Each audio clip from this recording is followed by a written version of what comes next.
Hello students, welcome to my channel. So student, जैसा कि आपके बीए सेकेंड सेमेस्टर के इंग्लिश लिटरेचर की मैं ऑल यूनिट्स कंप्लीट करा चुकी हूँ और इसमें जो भी सनेट्स हैं, पोएम है, उन्हें भी मैं कंप्लीट करा चुकी हूँ। कुछ एक दो छुट्टी होंगी तो उन्हें भी मैं जल्दी कंप्लीट करा दूंगी।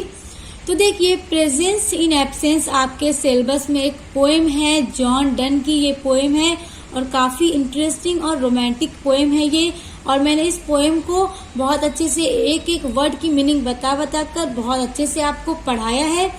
तो अगर जो भी स्टूडेंट्स ऐसे हैं जिन्होंने अभी तक ये पोएम नहीं पढ़ी है तो वो मेरे चैनल पर विजिट करके प्लेलिस्ट को चेक करके वहां से पढ़ सकते हैं, क्योंकि काफी इंटरेस्टिंग और रोमांटिक पोएम है और साथ ही साथ आपके सिलेबस में ये बहुत इंपॉर्टेंट पोएम है। यहाँ से आपके पेपर में क्वेश्चंस आते हैं, इससे एक्सप्लेनेशन करने के लिए आ जाते हैं। और देखिए, एक क्वेश्चन मैं इस पोएम से लेकर आई हूँ जो कि इस पोएम का बहुत ही इम्पोर्टेंट क्वेश्चन है और ये क्वेश्चन अक्सर एग्जाम में आ जाते हैं, बहुत इम्पोर्टेंट है।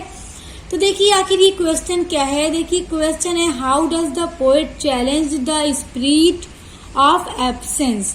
देखिए, पोएट यानी जो जॉन डन है वो किस तरह से चैलेंज करते हैं स्पिरिट ऑफ एब्सेंस को।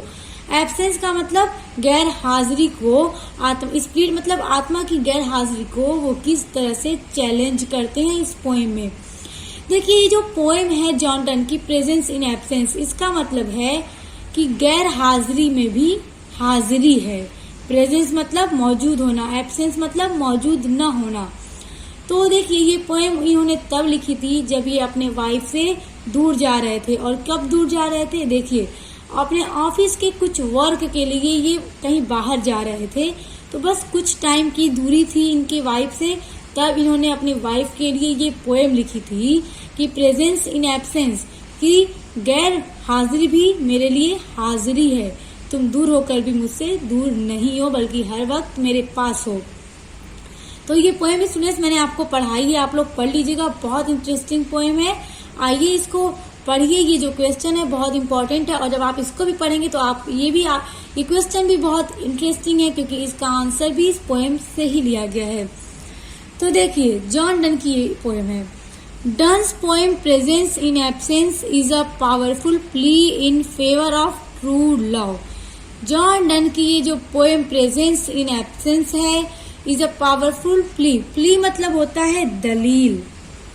इन a favour of true love, true love की फेवर में, यानी ट्रू लव के, सच्चे प्यार के पक्ष में जो जॉन डन की ये पोएम प्रेजेंस इन एब्सेंस है, एक पावरफुल यानी बहुत शक्तिशाली दलील है। The basic idea of the poem is that separation of the lovers can not end their love, rather it makes their attachment stronger than before. देखिए, the basic idea of the poem, इस poem का जो basic idea और main theme जो इस poem की है वो यही है कि अगर दूर रहने से दूरी नहीं बढ़ती। तो देखिए, दैट सेपरेशन मतलब होता है पृथककरण या अलगाव, अलग होना या पृथक करना दो लोगों को एक दूसरे से। तो इस पोएम की जो मेन थीम है वो यही है कि दूर रहने से दूरियां नहीं बढ़ती हैं, बल्कि जो लवर्स के बीच की दूरी होती है वो उनके प्यार को खत्म नहीं कर सकती, बल्कि उनको और करीब कर देती है और उनका जो प्यार है वो पहले से ज्यादा स्ट्रांग हो जाता है और वो एक दूसरे से और ज्यादा करीब आ जाते हैं। इस पोएम में जॉन डन यही बताने की कोशिश करते हैं, क्योंकि कुछ लोगों को लगता है कि अगर वो उनसे दूर हैं, मिल नहीं पा रहे हैं, बातचीत नहीं हो पा रही है, तो क्या है कि उनका प्यार खत्म हो जाएगा, वो बदल जाएंगे।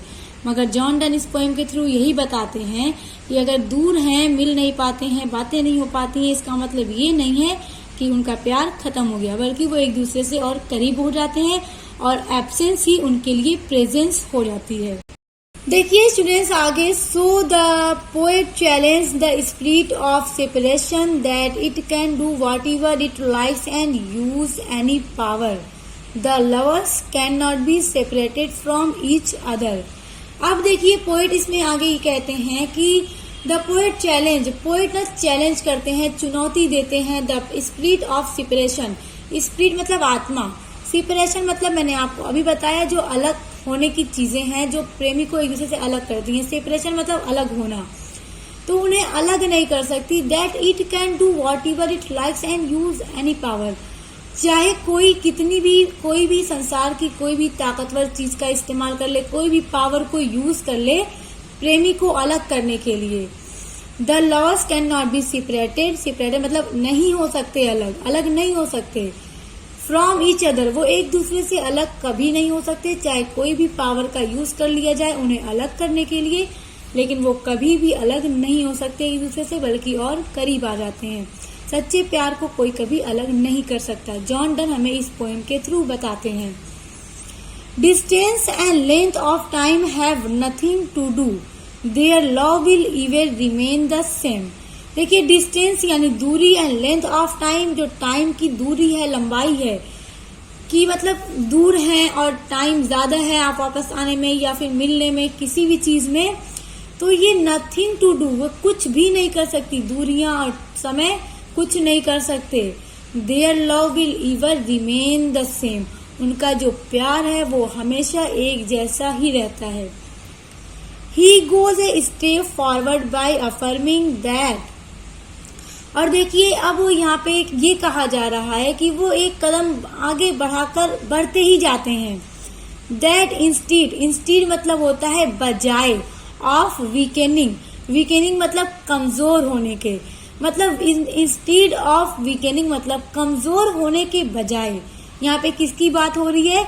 लवर्स की बात हो रही है, जो ट्रू लव करते हैं उनकी बात हो रही है कि वो कमजोर होने के बजाय कदम बढ़ाकर आगे बढ़ते हैं। और putting an end to it, और अपने प्रेम को खत्म नहीं करते, कभी खत्म नहीं होने देते, चाहे उन्हें कोई भी पावर यूज करके अलग करने की कोशिश किया जाए, बल्कि वो कमजोर होने के बजाय कदम बढ़ाकर आगे बढ़ते हैं।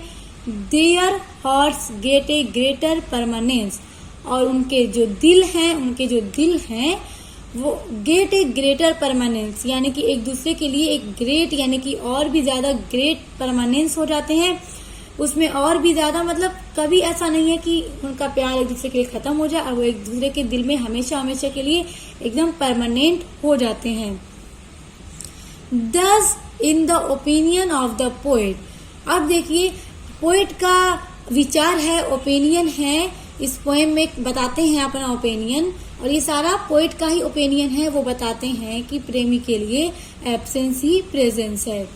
तो देखिए अब पोएट ये कह रहे हैं, इस पोएम के थ्रू हमें ये बता रहे हैं, separation should never create frustration.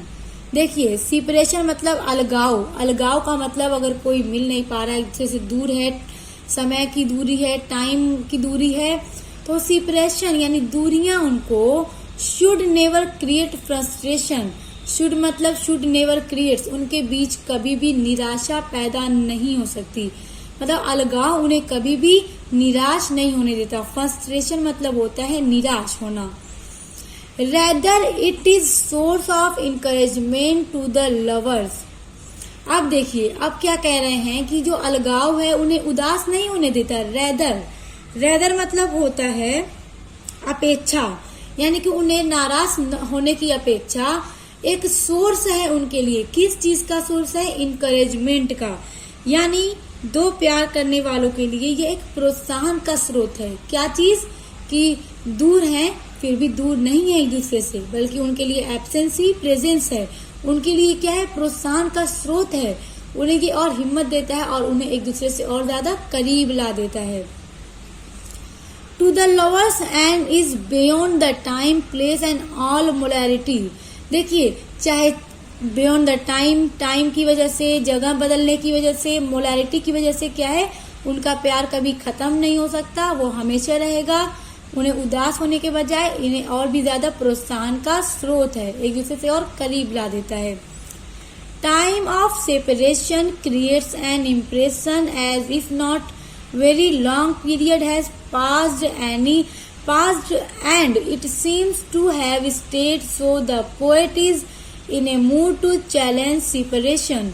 अब देखिए टाइम ऑफ सेपरेशन यानी कि अलगाव का जो समय है, मतलब उन्हें एक दूसरे से अलग नहीं करता, बल्कि जैसे जैसे पास्ट यानी कि जैसे जैसे पीरियड और टाइम पास जो होता है, यानी कि जैसे जैसे समय गुजरता जाता है, प्रेमियों का जो प्यार है एक दूसरे के लिए वो और भी ज्यादा स्ट्रांग होता जाता है, उनका रिलेशनशिप और भी ज्यादा मजबूत होता जाता है। ये नहीं कहते, यहाँ पे पोएट हमें ये नहीं बता रहे हैं कि अलग होने से हमेशा के लिए क्या है, दूरियां बढ़ जाती हैं, दूरियां आ जाती हैं। वो ये कहते हैं कि सच्चे प्रेमी के लिए उनकी जो एब्सेंस है, गैर हाजिरी ही उनके लिए मौजूदगी है, और उनकी प्रेमिका का ख्याल उनके दिल में, उनके दिमाग में हर वक्त हर समय होता है। ऐसा जरूरी नहीं है कि वो हर टाइम उनके पास मौजूद हो, अगर वो मौजूद नहीं है उनके पास तो भी उनके लिए उनकी मौजूदगी ही है, उनके लिए एब्सेंस ही प्रेजेंस है। और इसी चीज को वो इस पोएम के थ्रू हमें बताते हैं, और वो सेपरेशन को चैलेंज करते हैं कि दूरी कभी भी उनके बीच दूरियां क्रिएट नहीं कर सकती, खत्म नहीं हो सकता उनका प्यार, बल्कि और भी ज्यादा स्ट्रांग होता रहता है। सो स्टूडेंट्स, आई होप आपको ये बहुत अच्छे से समझ में आ गया होगा। मैंने आपको वर्ड बाय वर्ड एक एक वर्ड की मीनिंग बता कर सब समझा दिया है। और स्टूडेंट्स, इसी तरह से मैंने आपकी पोएम भी बहुत अच्छे से समझाई है, आप लोग उसको भी देख लीजिएगा, लिंक मैं आपको डिस्क्रिप्शन बॉक्स में दे दूंगी। और स्टूडेंट्स देखिए, अगर आपसे इसका क्रिटिकल एप्रिसिएशन पूछ दिया जाए तो अभी मैंने जो आपको समझाया है आप इसको क्रिटिकल एप्रिसिएशन में भी लिख सकते हैं, क्योंकि ये पूरे ये पोएम कुछ इसी तरह से है। पोएम के थ्रू पोएट हमें यही बताते हैं, तो इसलिए अगर आपसे वो पूछा जाए तो भी आप इसको अच्छे से लिख सकते हैं। और आपको बहुत अच्छे से समझा दिया है, कहीं भी आपको कोई डाउट नहीं हुआ होगा, हर एक वर्ड की मीनिंग बता दी ताकि आपको मीनिंग भी अच्छे से समझ में आ जाए। तो आई होप वीडियो समझ में आ गया होगा। वीडियो समझ में आ गया तो लाइक कमेंट शेयर के चैनल को सब्सक्राइब करके बेल आइकन को प्रेस कर लीजिएगा, क्योंकि मेरे चैनल पर आपको आपके बीए से रिलेटेड हर एक सब्जेक्ट का वीडियोस, यूनिट्स और साथ ही साथ इम्पोर्टेंट क्वेश्चन की वीडियोस मिलेंगी, जिनके थ्रू आप अपने एग्जाम की तैयारी बहुत अच्छे कर सकते हैं। तो अब मिलते हैं नेक्स्ट वीडियो के साथ।